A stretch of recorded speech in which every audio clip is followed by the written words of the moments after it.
J'ai beau être développeur, je reste très mauvais élève lorsqu'il s'agit de faire de la veille technologique. C'est une activité qui est énergivore et qui surtout est facilement oubliable. C'est pour ça que j'ai décidé de créer un workflow qui permettrait de regrouper des news au sujet de l'IA et de LLM en provenance de multiples sources. Et vraiment l'idée derrière ce workflow, ça va être de pouvoir convertir 10 heures de veille technologique en un PDF lisible en 15 minutes. Donc je vais construire étape par étape ce workflow, montrer au fur et à mesure mes avancées sur cette chaîne. Comme je l'ai dit, je veux une veille en provenance de plusieurs sources. Donc on va commencer par la veille textuelle. Donc ça va être vraiment des news en provenance d'articles, de comptes Twitter, de newsletters, et j'en passe. Il va y avoir aussi une section veille produit. Vraiment, ça va être de pouvoir récupérer des outils qui deviennent tendance, des nouveaux outils qui deviennent tendance, soit en récupérant la liste des produits sur Product Hunt, ou alors aussi en allant fouiller dans les repositories GitHub pour voir un petit peu les nouveaux projets qui sont tendance. Il y aura aussi une veille vidéo derrière. Donc là, ça va être essentiellement YouTube. Donc on va commencer sur une liste de chaînes YouTube que je surveille de mon côté.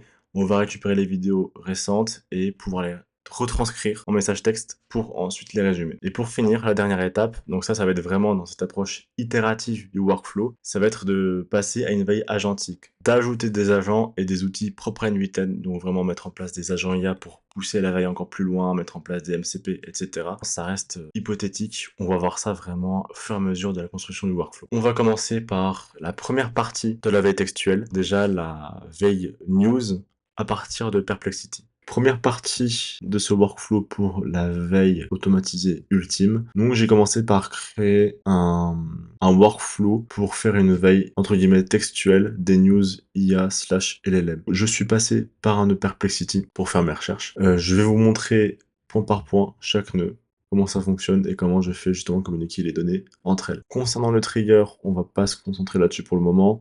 J'ai juste mis un clicking execute workflow, vraiment juste pour tester le trigger. Mais en temps normal, étant donné que je vais récupérer les news du jour, je mettrai un schedule trigger, qui en soit un cron, hein. Un cron, c'est une application qui permet justement d'exécuter des scripts sur des intervalles donnés. Je mettrai un schedule trigger journalier, days, tous les jours, à partir d'une certaine heure, simplement. Ça, c'est pour la récupération des news textuelles en journalier. Et voilà, maintenant on va commencer par le workflow et le nœud Perplexity. Perplexity, pour ceux qui ne connaissent pas, j'en doute, c'est vraiment une recherche Google sous stéroïdes. Pour mettre en place ce nœud, pour commencer, bien mettre en place les identifiants, opération message modèle, modèle sonar. Au niveau du message, le premier message, c'est le message système, donc c'est son instruction, quel est son rôle, simplement, donc qui a été écrit en anglais. En fait, je lui dis comme quoi, justement, c'est un analyste news IA spécialisé dans les résumés journaliers. Donc son objectif est de fournir du contenu factuel et daté sur les dernières news liées à l'IA et au LLM. Ça, c'est pour le message système. C'est ses instructions, c'est son rôle. Maintenant, côté user, donc ce que je vais lui demander, donc ça va être de résumer les news IA les plus importantes, les news IA et LLM les plus importantes des 24 heures passées. Seulement inclure les news des dernières 24 heures, se concentrer sur les annonces majeures, les recherches signifiantes, les nouveaux produits, etc. Maximum 10 items qui sont priorisés, on va dire, ordonnés par impact. On va dire si l'impact il est élevé, il est moyen, il est fort, il est faible, etc. Et pour chaque item de retrouver, donc pour chaque news candidate de retrouver, inclure un titre, une phrase, une date d'annoncement, le lien direct et le niveau d'impact de la news. Et après, ensuite, je mets aussi quelques catégories. Bon, alors c'est un prompt, je me suis aidé de Claude pour le faire, ce prompt. Encore une fois, toujours dans ces démarches itératives. C'est un prompt qui, à mesure, je vais le fine-tuner. Et peut-être qu'après, une fois que j'aurai un workflow suffisamment solide avec suffisamment de sources pour faire ma veille, je mettrai peut-être en place un agent IA pour aller encore plus loin vers la recherche, avoir quelque chose d'encore plus solide. Pour les paramètres, j'ai mis en place un paramètre frequency penalty. Alors, frequency penalty, c'est le nombre de répétitions de mots, le nombre d'occurrences qui sont autorisées pour notre réponse. Donc, c'est une valeur qui va de 0 à 2, avec 0 la moindre fréquence et 2 le plus de fréquence. Étant donné qu'ici, on cherche des news, on veut idéalement des news qui soient distinctes les unes des autres, donc j'ai envie d'avoir comme une fréquence assez minimale justement d'occurrence. Pour le nombre de tokens maximum, ça vraiment c'est plus en fait la taille de la réponse. L'output randomness, c'est la température, donc ça c'est le niveau de créativité de l'IA. Donc c'est un chiffre qui va de 0 à 1. Alors ici, on ne veut absolument pas, on veut le moins de créativité possible, hein, étant donné qu'on est sur des recherches de news, on veut quelque chose qui soit factuel et daté, d'où l'output qui soit très faible. Le top K, ça va être en fait le nombre de candidats autorisés pour fournir une réponse. Donc on va dire qu'ici, là, ça sera, c'est aligné en fait avec ce que j'ai mis dans mon prompt, hein. C'est-à-dire avoir vraiment maximum 10 items. Bah, le top K il va être affiché à 10, donc ça va être les 10 meilleurs candidats pour faire ma veille automatisée. Et le top P, je vais être honnête, je ne m'en souviens plus trop. Il me semble que c'est une variable probabiliste, vraiment qui va déterminer la probabilité de la factualité de l'information, peut-être. En tout cas, une chose est sûre, c'est que c'est une variable qui est liée à la factualité de l'information. Et voilà, en tout cas, vraiment, je l'ai mise à une valeur élevée, valeur qui va de 0 à 1. C'est une valeur élevée pour justement avoir les news les plus factuelles, quoi. Voilà, ce qui m'a ensuite donné ce jeu de données. Donc vraiment avec le nombre de tokens qui sont consommés, les résultats des recherches avec le titre, l'URL, la date, les questions et surtout aussi le contenu résumé. Alors, le nœud que je vais vous montrer va un peu piquer les yeux. C'est un nœud code. Et désolé aux non-techniciens, c'est qu'en lisant ça, pour vous, vous allez peut-être pas comprendre. Mais dans les grandes lignes, pour l'instant, ce qui m'intéresse sur Perplexity, c'est la réponse finale. Enfin, la réponse finale, c'est vraiment le bloc content, donc la réponse résumée de Perplexity. Pour être honnête, je suis encore assez novice dans l'utilisation de Perplexity, donc certainement que les autres champs, les autres jeux de données seraient tout aussi intéressantes. Mais pour l'instant, dans l'esprit Keep It Simple, vraiment, je me contente de la réponse que je serais censé recevoir en utilisant l'interface. Et donc ici, je reçois dans l'objet content. Et en fait, pour vous expliquer ce que je fais avec ce code-là, c'est que vous voyez ici, en fait, les news résumés sont sectionnés. Donc, on a la numérotation, le titre, le résumé, la date et la source. Donc, ce que je vais faire, c'est que je vais passer d'un gros bloc pour le convertir en plusieurs petits blocs exploitables. Donc, sur ce gros bloc content, j'ai deux news.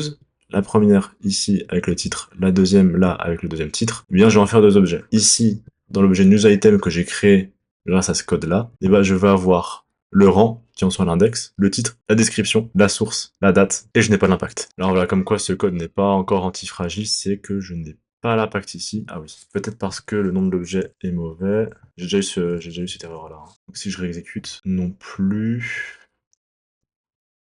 J'ai toujours pas d'impact. Voilà, j'ai l'impact ici. Vraiment l'impact qui est, on peut la retrouver après la source, voilà, ici, impact, notable, et justement, je me démerde justement pour pouvoir récupérer cet impact à partir du code. C'est juste qu'à un moment, ça s'appelait impact level, à un autre moment, ça s'appelait impact.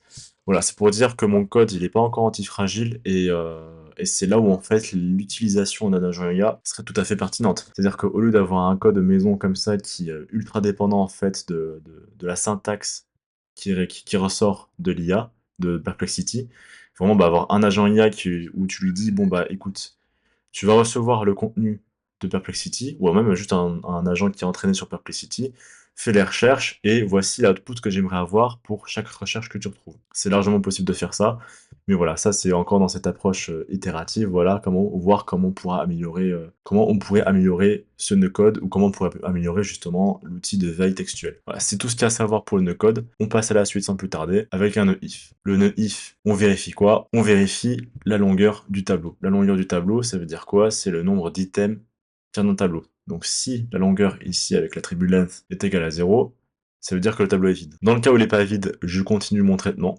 jusqu'à l'insertion dans la base de données. Si le tableau est vide, j'envoie juste un email à mon adresse. En fait, c'est juste pour moi une manière de me dire, bon bah écoute, le workflow a eu lieu, il n'y a pas une news. Donc soit vraiment il n'y a vraiment pas une news, ou alors c'est qu'il y a un problème dans mon workflow, puis là, ce sera en mode débugger pour corriger le workflow. Si le tableau, il y a des éléments dedans, et c'est ce qu'on souhaite, je vais faire un nœud split out. Un nœud split out, ça permet de récupérer tout ce gros bloc. Mon objet news item, en fait, c'est vraiment un gros bloc de données sur lequel je ne peux pas itérer avec n8n. Pour le rendre itérable, il faut profiter de la nature itérative de n8n et convertir ce gros bloc en une série de données indépendantes. Et sur cette série de données indépendantes, je peux itérer sur ces données-là et toutes les insérer dans mon nœud Airtable. Voilà, j'ai juste un champ qui ne servait plus à rien que j'avais auparavant. Donc là, ici, rien de très sorcier. Je fais un create or update. Donc, create or update, en fait, ça veut aussi dire upsert. En fait, c'est plus un moyen d'éviter les doublons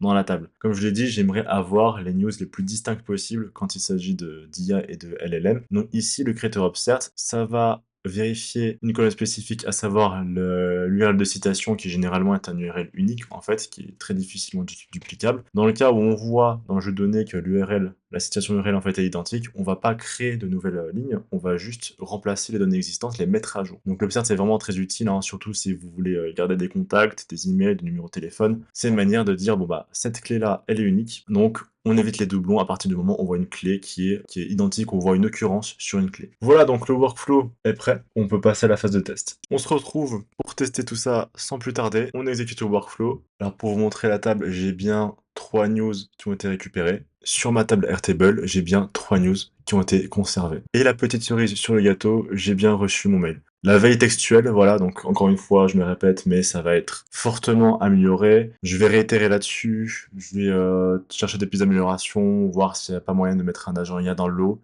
etc. Mais pour la prochaine vidéo, comme vous pouvez le voir là, j'ai déjà un début de workflow pour la veille vidéo, cette fois-ci. Donc j'étais un petit peu en train de faire ma petite popote, de découvrir un petit peu 2-3 nœuds qui étaient proposés par Inuiten. Je vois ici le nœud YouTube. Je pensais à la base que c'était pour pouvoir récupérer les vidéos d'une chaîne. À mon avis, c'est plus pour récupérer les vidéos et les stats de sa propre chaîne, je pense. Donc à confirmer.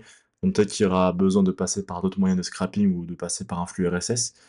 Ça, je verrai de mon côté. Mais en tout cas, voilà, le sujet de la prochaine vidéo sur l'outil de veille ultime, ça va être vraiment la veille vidéo, encore une fois, sur un premier jet, toujours dans cette démarche itérative. En tout cas, si vous êtes resté jusque-là, merci d'avoir regardé.